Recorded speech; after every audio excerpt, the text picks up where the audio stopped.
لبيك لبيك اللهم لبيك لبيك لبيك اللهم لبيك لبيك لبيك اللهم لبيك अल्हम्दुलिल्लाहि रब्बिल आलमीन वस्सलातु वस्सलामु अला सय्यिदिल मुरसलीन अम्मा बअद फ़अऊज़ु बिल्लाहि मिनश शैतानिर रजीम बिस्मिल्लाहिर रहमानिर रहीम अस्सलातु वस्सलामु अलैका या रसूल अल्लाह व अला आलिका व सहाबिका या हबीब अल्लाह अस्सलातु वस्सलामु अलैका या नबी अल्लाह ওয়াইলা আলিকা ওয়া সহাবিকা ইয়া নূর আল্লাহ। প্রিয় মদিনী চ্যানেলের দর্শকবৃন্দ, আপনারা দেখছেন অনুষ্ঠান আশিকের সফর। এই অনুষ্ঠানে আমরা আশিকের রসুলদের, আল্লাহওয়ালাদের বিভিন্ন সফর নিয়ে আলোচনা করে থাকি। আজকেও আমরা কিছু আশিকের রসুলদের, কিছু আল্লাহওয়ালাদের সফর নিয়ে আলোচনা করার চেষ্টা করব। তারা কিভাবে সফর করতেন, সফরের মধ্যে তারা কিভাবে মানুষের খিদমত করতেন, মানুষের উপকার করতেন, মানুষকে কিভাবে ভালো রাখা যায় তা নিয়ে তারা চিন্তা ভাবনা করতেন। সফরে তারা শুধু নিজের চিন্তা ভাবনা করতেন না, সঙ্গে যারা আছে তাদেরকে নিয়েও ভাবতেন। চলুন আগে আমরা দরুদ শরীফের একটি ফজিলত শ্রবণ করে নিই, এরপরে আমরা আশিকদের সফর নিয়ে আলোচনা করব।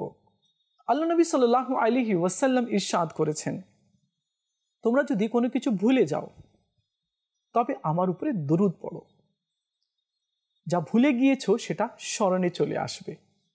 সাল্লু আলাল হাবিব সাল্লাল্লাহু তাআলা আলা মুহাম্মদ সাল্লাল্লাহু আলাইহি ওয়াসাল্লাম। প্রসিদ্ধ তাবেঈ বুজুর্গ হযরত সৈয়দনা আব্দুল্লাহ বিন মুবারক রহমতুল্লাহি তাআলা আলাইহি হজ করার নিয়ত করলেন। আমি হজ করব, আমি মদিনাতে যাব, আমি কাবাতুল্লাহ শরীফের তাওয়াফ করব, এভাবে তিনি নিয়ত করে নিলেন। যখন নিয়তের কথা প্রকাশ পেল তো আশেপাশের কিছু লোকেরাও বলল, হুজুর আপনার সাথে আমরাও হজ করব, আপনার সাথে আমরাও হজে যাব, আপনি আমাদেরকে সঙ্গে নিয়ে নিন। হযরত সৈয়দনা আব্দুল্লাহ বিন মুবারক রহমতুল্লাহি তাআলা আলাইহি কবুল করে নিলেন। ঠিক আছে, তাই হবে, তোমরা যদি আমার সাথে যেতে চাও তাহলে তোমরা প্রস্তুতি নিয়ে নাও। সকলে প্রস্তুতি নিয়ে নিল। আব্দুল্লাহ বিন মুবারক রহমতুল্লাহি তাআলা আলাইহি বলেন, ঠিক আছে, তোমরা কি কিছু অর্থ সম্পদ নিয়েছো, কিছু টাকা পয়সা নিয়েছো? তোমরা যে হজে যাবে খরচা তো আছে, কিছু টাকা পয়সা নিয়েছো? লোকেরা বলল, জি হুজুর, আমরা কিছু অর্থ সম্পদ নিয়েছি, যা প্রয়োজনীয় সেগুলো আমরা নিয়ে নিয়েছি। তো তিনি বললেন, দাও, তোমাদের টাকা পয়সাগুলো আমাকে দাও, আমি রেখে দিই। সবাই হযরত সৈয়দনা আব্দুল্লাহ বিন মুবারক রহমতুল্লাহি তাআলা আলাইহি নিজ নিজ টাকাগুলো জমা করিয়ে দিল। তিনি একটি সন্দুকের মধ্যে রেখে তালা লাগিয়ে দিলেন। সফর শুরু হলো। আল্লাহওয়ালাদের সফর আছে আর মুবারক সফর রয়েছে, আর এই সফর হচ্ছে কাবাতুল্লাহ শরীফের দিকে যাওয়ার, হজের জন্য যাওয়ার, মদিনা তৈয়বার জিয়ারতের জন্য। সুবহানাল্লাহ। তো সফর শুরু হলো। এক জায়গায় সকলে অবস্থান করলেন, রিল্যাক্স করবেন, আরাম করবেন। তো আব্দুল্লাহ বিন মুবারক রহমতুল্লাহি তাআলা আলাইহি নিজের পকেট থেকে তিনি সবাইকে আহার করালেন। কাফলা আবার রওয়ানা হলো।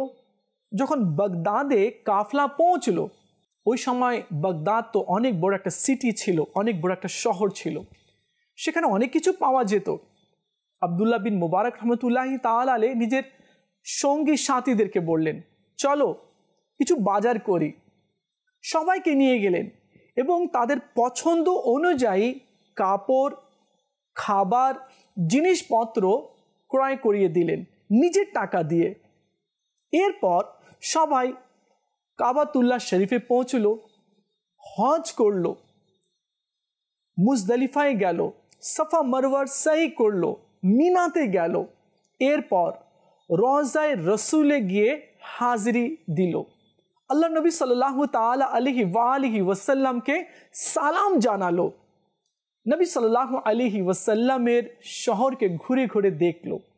এরপর তারা সবাই যখন হজ করে নিজের শহরে পৌঁছলো, তো হজরতে সৈয়দনা আব্দুল্লাহ বিন মুবারক রহমতুল্লাহি তাআলা আলাইহি বললেন, আগে আমার বাড়িতে দাওয়াত খেতে হবে, এরপর তোমরা যাবে। নিজের বাড়িতে সবাইকে দাওয়াত খাওয়ালেন। এরপর ওই সন্দুক আনলেন যার মধ্যে টাকা পয়সা ছিল, সন্দুক খুললেন। এরপর যারা যারা হজের জন্য টাকা জমা করিয়েছিল খরচার জন্য, সবাইকে তাদের টাকাগুলো বুঝিয়ে দিলেন। সুবহানাল্লাহ। প্রিয় ইসলামী ভাইয়েরা, যারা হজে যায় তাদের খিদমত করা উচিত, কেননা তারা আল্লাহর মুসাফির রয়েছে, তারা আল্লাহ পাকের সান্নিধ্য লাভ করার জন্য যাচ্ছে, তারা হজ পালন করার জন্য যাচ্ছে। তো যারা হাজিদের খিদমত করবে, আল্লাহ তাআলা তার উপরে রহমতের বৃষ্টি অবতীর্ণ করবে। আমাদের শহর থেকেও কেউ যদি হজের উদ্দেশ্যে যায়, তো যদি সম্ভব হয় তাহলে কিছু টাকা বা কিছু খাবার তাকে আমরা দিয়ে দিই। ইমাম শাফিঈ রহমতুল্লাহি তাআলা আলাইহি 4 ইমামের মধ্যে তিনি এক ইমাম আছেন, আর অনেক বড় বুজুর্গ তিনি, অনেক বড় আলিমে দ্বীন, অনেক বড় ফকি, অনেক বড় আল্লাহওয়ালা। প্রিয় ইসলামী ভাইরা, উনার সফর কেমন ছিল আর উনি সফরে কি করেছিলেন এ সম্পর্কে আমাদের সকলের ধারণা থাকা উচিত। ইমাম শাফিঈ রহমতুল্লাহি তাআলা আলাইহি ইয়ামানের শহরে সানআ থেকে মক্কায় আসলেন। তখন তার কাছে 10,000 দিরহাম ছিল। আগে টাকা তো কাগজের ছিল না, পয়সার মতো ছিল। এখন চিন্তা করুন, 1 2 3 4 5 10,000 কত হবে? তিনি একটি চাদর বিছিয়ে দিলেন, আর বিছিয়ে দিয়ে 10,000 দিরহাম ঢেলে দিলেন, আর বললেন যার প্রয়োজন আছে সে যাতে আমার কাছ থেকে নিয়ে নেয়। ইমাম শাফিঈ রহমতুল্লাহি তাআলা আলাইহি মক্কাতুল মুকাররমায় এই কাজটি করলেন। ওই এলাকাতে যারা গরিব ছিল তাদেরকে হাত দিয়ে মুষ্টি ভরে ভরে তাদেরকে দিরহাম দিলেন। জোহরের নামাজ যখন তিনি পড়ে নিলেন, তো সে সময় 1 দিরহামও সে চাদরে ছিল না। তিনি সেটাকে ঝেড়ে নিজের কাঁধের উপরে রেখে রওনা হয়ে গেলেন। আল্লাহওয়ালা যারা হয়েছেন তারা নিজের চিন্তা করেননি, নিজে ভালো খাবেন, ভালো পড়বেন, ভালোভাবে থাকবেন, এভাবে তারা সব সময় চিন্তা করেননি কিভাবে মানুষকে ভালো রাখা যায়, কিভাবে মানুষকে ভালো কিছু খাওয়ানো যায়, কিভাবে মানুষকে কিছু ভালো পড়ানো যায়, এই নিয়ে তারা চিন্তা ভাবনা করতেন। আজ আমাদের কি অবস্থা? আমরা সব সময় নিজেদেরকে নিয়ে চিন্তা ভাবনা করে থাকি। আমি নিজে কিভাবে ভালো থাকবো, কিভাবে ভালো পড়বো, ভালো খাবো, ভালোভাবে থাকতে পারবো, এ নিয়ে সব সময় মানুষ চিন্তা করে থাকে। কেন এই চিন্তা এসেছে? এই জন্য এই চিন্তা এসে থাকে কি তাদের স্টাডি নেই। তারা ওলি আল্লাহদের জীবনী, তাবেঈন, তাবা তাবেঈন, সাহাবা কেরাম এবং আম্বিয়া আলাইহিমুসসালাম এবং আমার নবী সাল্লাল্লাহু আলাইহি ওয়াসাল্লামের জীবনী নিয়ে তারা স্টাডি করেনি। যদি কোরআনে মজিদ ফুরকানে হামিদ তেলাওয়াত করত, তার অনুবাদগুলো এবং তার তাফসিরগুলো যদি পড়তে পারত, তাহলে না বুঝতে পারত কি হ্যাঁ, শুধু নিজেরটা নিয়ে চিন্তা করলে হবে না, বরং আশেপাশে যারা গরিব আছে তাদেরকেও দেখতে হবে, তাদেরও দুঃখে পাশে দাঁড়াতে হবে, তাদের মুখেও দুমুঠো ভাত তুলে দিতে হবে। আল্লাহর ওয়ালি যারা হয়েছেন তারা তো এইভাবে দুঃখী অসহায়দের খিদমত করেছেন। একবার আল্লাহ নবী সাল্লাল্লাহু আলাইহি ওয়াসাল্লাম নামাজের জন্য দাঁড়াবেন, এমন সময় এক ব্যক্তি চলে আসলো আর বলল, আমি খুবই অভাবে আছি, বাচ্চারা ঘরে অনাহারে পড়ে রয়েছে, আপনি আগে আমাকে কিছু দিন, এরপরে নামাজ পড়ুন। আমার নবী সাল্লাল্লাহু আলাইহি ওয়াসাল্লাম তাকে তাড়াতাড়ি কিছু দান করে দিলেন, নাও এগুলো বাড়িতে নিয়ে যাও, বাচ্চাদেরকে খাওয়াও। এরপর তিনি নামাজ আদায় করলেন। তো এইসব শিক্ষা তো আমার নবী সাল্লাল্লাহু আলাইহি ওয়াসাল্লাম দিয়েছেন। ওয়ালি আল্লাহরা আমার নবী সাল্লাল্লাহু আলাইহি ওয়াসাল্লামকে নকল করেছেন। চলুন আমরা একটি মনোমুগ্ধকর, অন্তর আপনার বিভোর হয়ে যাবে, অন্তরকে ছোঁয়ার মতো আমরা একটি ঘটনা শ্রবণ করি। অন্তরের কান দিয়ে আমরা শ্রবণ করার চেষ্টা করব। হযরতে সৈয়দনা রবিআ বিন সুলাইমান রাহমাতুল্লাহি তাআলা আলাইহি বলেন, আমরা দু ভাই নিয়ত করলাম হজে যাব। তো হজে যেতে হলে তো প্রস্তুতি নিতে হবে, টাকা পয়সা সঞ্চয় করতে লাগলেন। হজের যখন মৌসুম আসলো, তো হযরত সৈয়দনা রবিআ বিন সুলাইমান রাহমাতুল্লাহি তাআলা বলেন, আমরা দু ভাই কাফলার সাথে রওনা হয়ে গেলাম। কাফলা মক্কাতুল মুকাররমার দিকে রওনা ছিল। আমাদের মনও ব্যাকুল হয়ে রয়েছিল কি কখন কাবাতুল্লাহ শরীফ দেখব, কখন কাবা তাওয়াফ করব, কখন লব্বাইক আল্লাহুম্মা লব্বাইক বলবো। সকলের মন ব্যাকুল হয়ে রয়েছিল। এই তো আর কিছুক্ষণের মধ্যেই বা কিছু সময়ের মধ্যেই বা কয়েকদিনের মধ্যেই আমরা মক্কাতুল মুকাররমাতে পৌঁছে যাব। হযরত সৈয়দনা রবিআ বিন সুলাইমান রাহমাতুল্লাহি তাআলা বলেন, নিজের ভাইকে আপনি এখানে স্টে করুন, আমি কিছু ক্রয় করে নিয়ে আসি, এগুলো আমাদের দরকার হবে, প্রয়োজন হবে। তিনি বাগদাদের শহরের বাজারে যখন গেলেন, এক গলি দিয়ে অতিক্রম করছিলেনই এমন সময় দেখলেন এক মহিলা পর্দা সহকারে রয়েছে, তার হাতে একটি ব্যাগ বা টুকরি আর একটি ছুরি রয়েছে। পাশে একটি মৃত গাধা পড়েছিল। সেই মহিলা সেখানে বসে গেল আর তার রান থেকে গোস্ত কাটতে শুরু করলো। হযরত সৈয়দনা রবিআ বিন সুলাইমান রাহমাতুল্লাহি তাআলা ভাবলেন, হয়তো এই মহিলাটি এই মৃত গাধার গোস্ত মনে হয় হোটেলে বা কোথায় দেয় মনে হয়। সেই মহিলাটি গোস্তগুলো নিয়ে একটি ঘরে প্রবেশ করলো। তিনি দরজার কাছে দাঁড়িয়ে গেলেন, দেখি তো তারা কি বলে।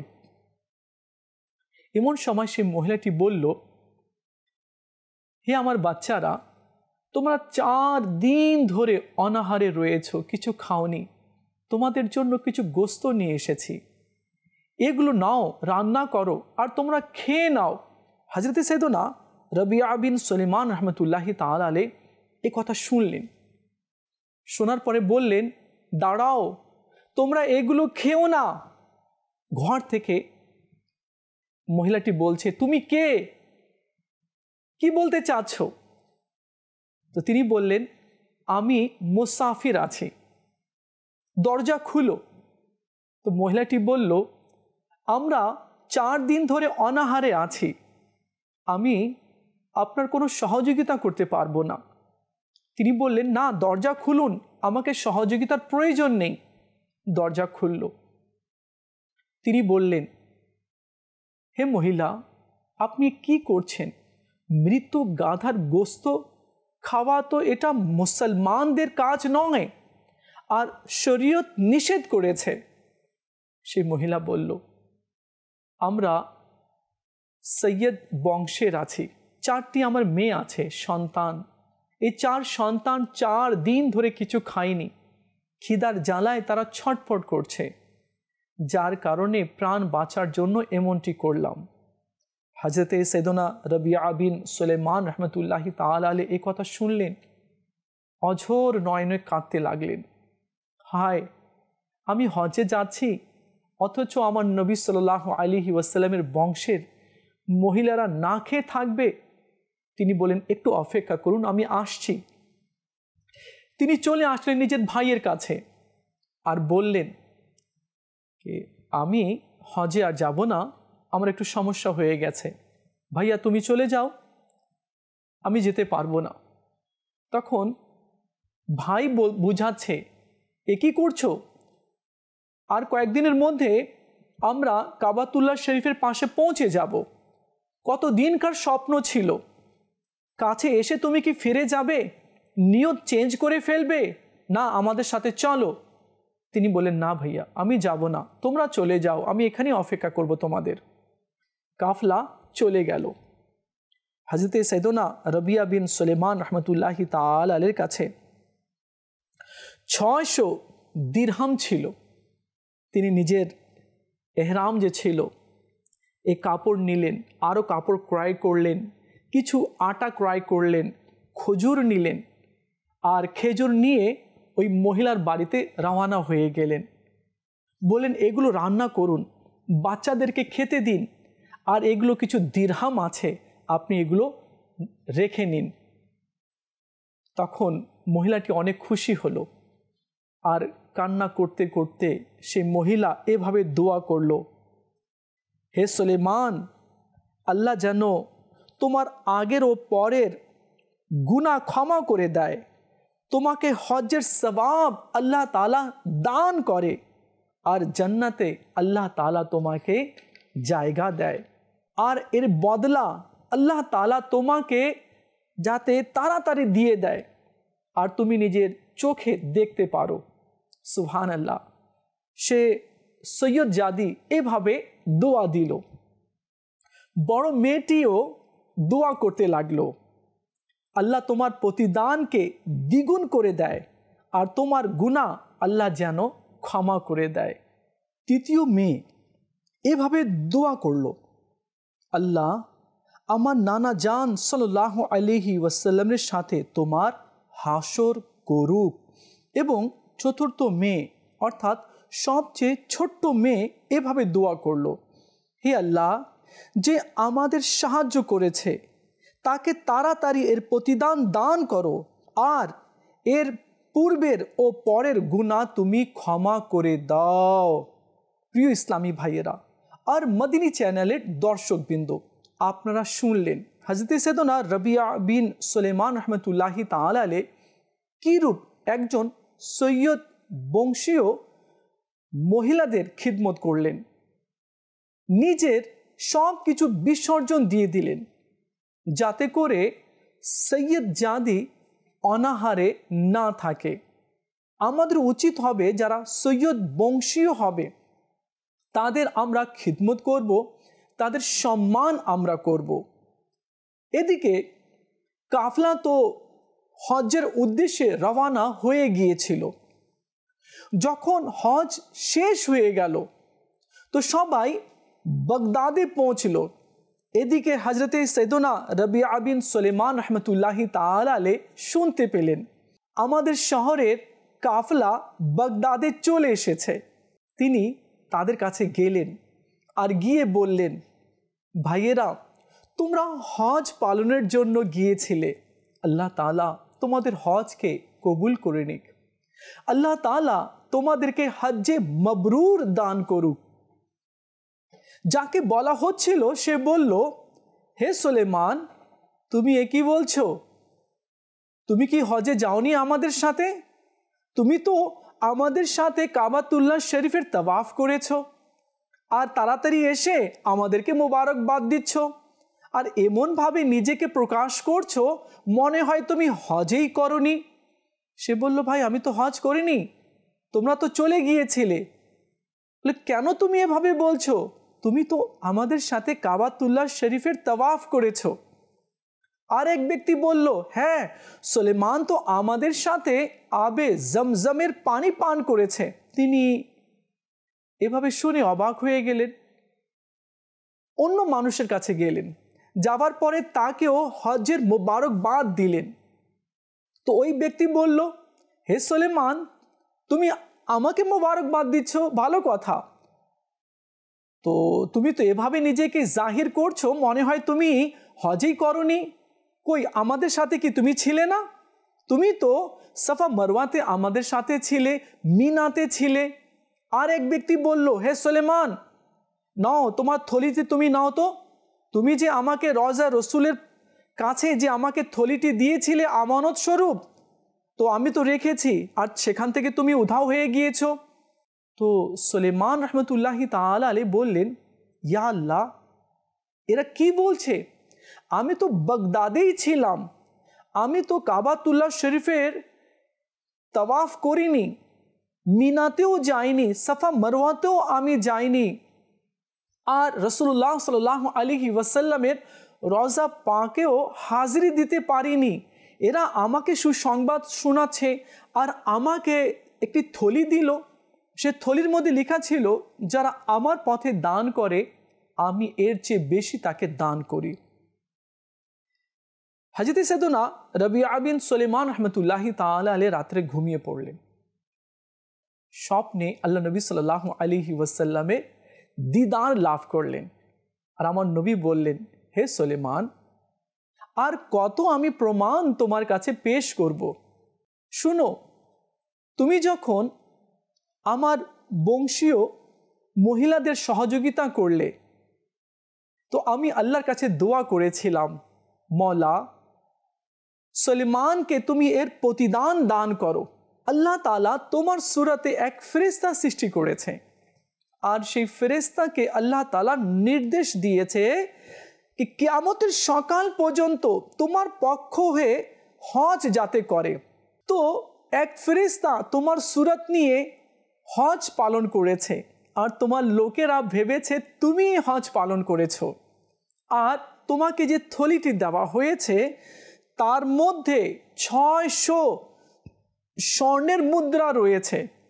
তুমি 600 দিরহাম দিয়েছিলে, আল্লাহ তাআলা তোমাকে 600 স্বর্ণের মুদ্রা দান করেছে, এগুলো তুমি নিয়ে নাও। আল্লাহ তাআলা তোমার এই খিদমতকে কবুল করেছে।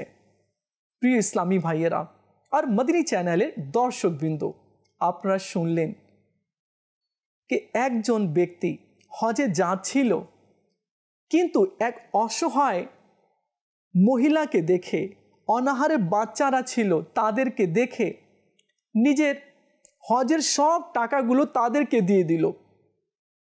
আর আল্লাহ তাআলা কেমন তাকে প্রতিদান দান করলেন কি তার সূরতে আল্লাহ তাআলা ফেরেশতাও সৃষ্টি করলেন, যে ফেরেশতা তার পক্ষ হয়ে হজ করেছে, এবং সে যা দান করেছিল আল্লাহ তাআলা তার চেয়ে বেশি তাকে দান করেছে। আমাদেরও এই ঘটনা থেকে শিক্ষা অর্জন করা উচিত, মানুষের খিদমত করা উচিত। সফর আল্লাহর জন্য হবে, নেক আমল আল্লাহর জন্য হবে, কাউকে কিছু দান করা সেটাও আল্লাহর জন্য হবে।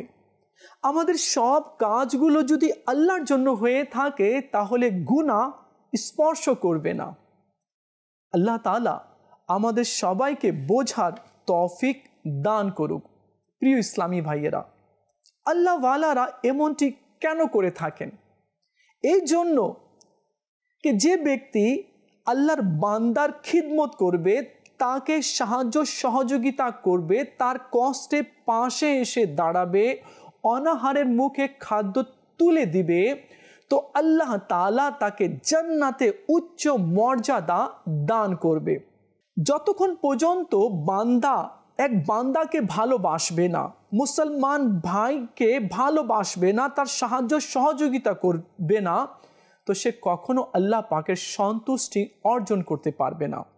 প্রিয় ইসলামী ভাইয়েরা, হজ আল্লাহর জন্য রয়েছে, আমরা হজ পালন করব আল্লাহর জন্য, যাতে করে এমনটি না করি যে আমি হাজি, আমি হজ করেছি, এমনটি যাতে নিজের এই কাজগুলো প্রকাশ যাতে না করা হয়। আগেকার ওয়ালি আল্লাহরা নিজের নেকিগুলো গোপন করত, যেভাবে আজ লোকেরা নিজের গুনাহকে গোপন করে, ঠিক সেরূপভাবে পূর্বের লোকেরা আল্লাহর ওয়ালিগণ নেক আমলকে গোপন করত, যাতে কেউ না জানতে পারে। এক বুজুর্গ রহমতুল্লাহি তাআলা আলাইহি অনেক বছর রোজা রেখেছেন, কিন্তু ওই বুজুর্গ রহমতুল্লাহি তাআলা আলাইহির ওয়াইফ, স্ত্রী জানতো না। তিনি সকালে খাবার নিয়ে বের হতেন, রাস্তায় কোনো গরিবকে দিয়ে দিতেন, সন্ধ্যায় ঘরে আসতেন তো ইফতার করতেন। এভাবে করে কয়েক বছর অতিবাহিত হয়ে গেল, না পাড়া প্রতিবেশী জানতে পারলো, না আত্মীয় স্বজন, না তার ওয়াইফ জানতে পারলেন। তো ওলি আল্লাহরাও নেকি করতেন, তো গোপনে গোপনে নেকি করতেন। এজন্য বলা হয়েছে না কি, ডান হাত দিয়ে যদি সাদকা করো তো বাম হাতের যাতে খবর না হয়।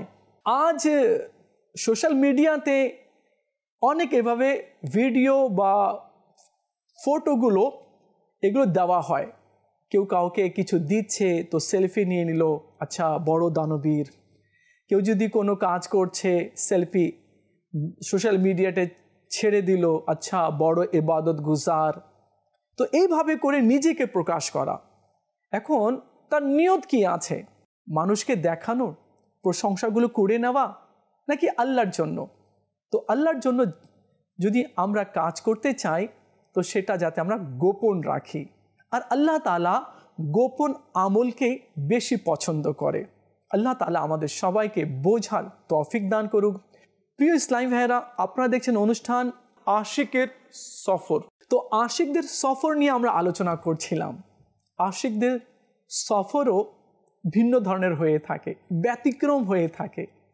আল্লাহ তাআলা আমাদের সবাইকে বুঝার তৌফিক দান করুক। দেখা হবে আগামী পর্বে আরেকটি বিষয় নিয়ে আলোচনা করব। ততক্ষণ ভালো থাকবেন, মদিনী চ্যানেলের সঙ্গেই থাকবেন। সাল্লু আলাল হাবিব সাল্লাল্লাহু তাআলা আলা মুহাম্মদ সাল্লাল্লাহু আলাইহি ওয়াসাল্লাম। لبيك لبيك اللهم لبيك لبيك لبيك الله